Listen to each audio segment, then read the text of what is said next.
اس کہانی کو آخر تک ضرور سنیے گا۔ میرا دیور روز میرے جیٹھ کے جانے کے بعد چھپ کر میری جٹھانی کے کمرے میں جاتا، اور جب وہ جاتا تو اس کے ہاتھ میں ایک بڑا ڈبہ ہوتا، اور جس انداز میں وہ اسے پکڑے ہوتا ایسا لگتا جیسے اس میں کوئی جاندار چیز ہے۔ بہت سنبھال کر اور احتیاط سے اس کا انداز ایسا ہوتا کہ کوئی بھی شک نہ کرے۔ وہ اس وقت کمرے میں جاتا جب میری ساس آرام کر رہی ہوتی اور میرے سسر باہر واک پر جاتے۔ میں یہ دیکھ بہت حیران ہوتی، اصل حیرت مجھے کمرے کا بند دروازہ دیکھ کر ہوتی۔ بھلا میرا دیور اتنے پوشیدہ طریقے سے میری جٹھانی کے کمرے میں جاتا اور تو اور دروازہ بند کر لیتا۔ ایسا کون سا پوشیدہ عمل تھا کہ دروازہ بند کرنے کی نوبت آتی؟ جو بھی بات ہو، کمرے کا دروازہ بند کرنے کا کوئی جواز ہی نہ تھا۔ یہ بالکل غیر معمولی اور غیر مناسب عمل تھا جو کسی کو بھی تشویش میں ڈال سکتا تھا۔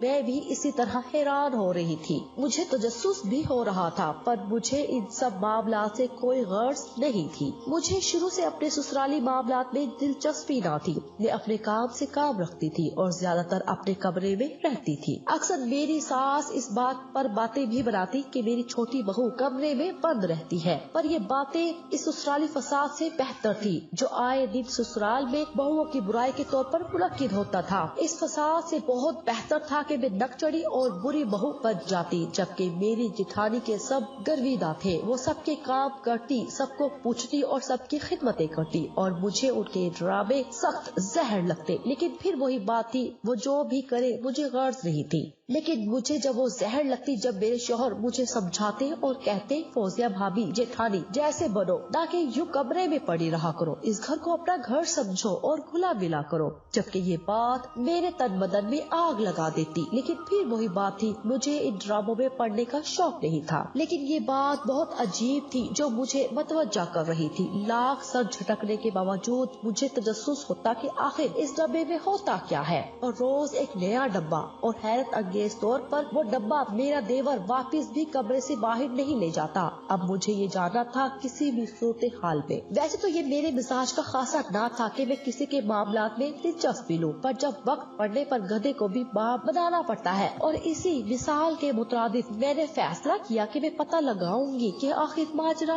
کیا ہے۔ اگلے دن میں نے معمول سے ہٹ کے سب کے جانے کے بعد بھابھی کے ساتھ کچن میں جانے کا سوچا اور جیٹھانی کے ساتھ ہاتھ بٹانے لگی۔ وہ مجھے حیرت سے دیکھنے لگی کیونکہ میں صرف رات کا کام سمیٹتی تھی۔ اکثر میری جیٹھانی میرے ساتھ بھی اچھا بننے کے لیے میری بھی مدد کروا دیتی، پر کبھی ایسا نہ کرتی۔ تو اب جب میں ان کی کام میں مدد کروا رہی تھی تو پہلے تو مجھے حیرت سے تکنے لگی، پھر میرے مسکرانے پر خود بھی اپنی حیرت چھپاتے مسکرانے لگی۔ میں کام کے دوران ہلکی پھلکی باتیں کرنے لگی۔ میری جیٹھانی بھی خوشی خوشی بات کر رہی تھی۔ میں اس کے ساتھ کام کروا کر کمرے میں آ گئی اور دروازہ کھلا ہی رکھا تاکہ جب بھی میرے دیور جائے تو مجھے علم ہو جائے۔ 10 منٹ گزرے تھے کہ مجھے آہٹ محسوس ہوئی۔ میں نے ہلکا سا جھانکا تو میرا دیور آج پھر ایک ڈبہ اٹھائے جیٹھانی کے کمرے کے باہر کھڑا تھا۔ میں نے دیکھا کہ میری جیٹھانی نے کمرہ اندر سے لاک رکھا تھا۔ میرا دیور کمرے کے باہر کھڑا کچھ بول رہا تھا۔ آہستہ آہستہ جب اچانک دروازہ کھلا اور میرا دیور اندر چلا گیا اور روز کی طرح دروازہ بند ہو گیا، میں شاطرانہ انداز میں مسکرائی اور دیور کا باہر آنے کا انتظار کرنے لگی، کیونکہ میں نے سوچ رکھا تھا کہ دیور کے باہر آتے ہی میں اپنی جیٹھانی کے کمرے میں جاؤں گی اور بہانے سے وہ ڈبہ کھول کر دیکھوں کہ اس میں کیا ہے۔ میں بے صبری سے انتظار کرنے لگی۔ جب میرا دیور کچھ دیر بعد کمرے سے باہر نکلا، اس کے ہاتھ خالی تھے، یعنی وہ ڈبہ وہ اندر چھوڑ آیا تھا۔ میں اس کے جاتے ہی اپنی جیٹھانی کے کمرے میں گئی اور دروازے پر پہنچ کر دستک دی تو کچھ لمحے بعد اندر سے میری جیٹھانی کی آواز آئی، آ جاؤ۔ میں اندر گئی اور میری جیٹھانی کو دیکھتے مسکرائی۔ اس نے جلدی سے مجھے بیٹھنے کا اشارہ کیا۔ میں بیٹھ گئی اور ایک طائرانہ نگاہ پورے کمرے میں دوڑائی تو حیران رہ گئی کیونکہ وہاں کوئی ڈبہ نہ تھا۔ میں اپنی جیٹھانی سے باتیں کرتے ہوئے گاہے بگاہے نگاہ کمرے میں گھمانے لگی اور مجھے وہ ڈبہ کہیں نہ دکھا۔ میری جیٹھانی کا کمرہ کوئی اتنا زیادہ وسیع و عریض یا چیزوں سے بھرا ہوا نہ تھا کہ پتہ ہی نہ چلتا۔ کمرہ تو بالکل سادہ تھا کہ چھوٹی بڑی ہر چیز نمایاں تھی، پر وہ اتنا بڑا ڈبہ